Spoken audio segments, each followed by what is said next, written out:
Мы очень рады.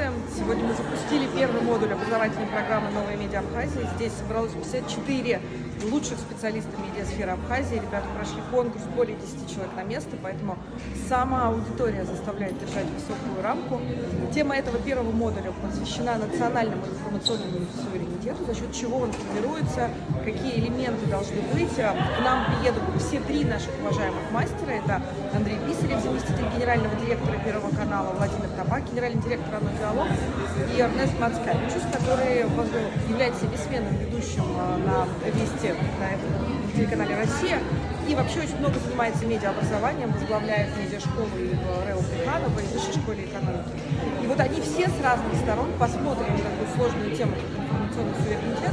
И что очень важно, каждая мастерская, а у каждого из них будет около 20 учеников из общего состава участников.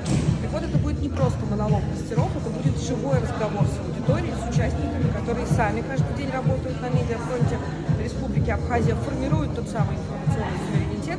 И я думаю, что в такой коллаборации, в обмене опытом, в обмене знаниями появятся действительно интересные проекты, продукты, которые останутся навсегда здесь, на берегу Черного моря в Республике Абхазия.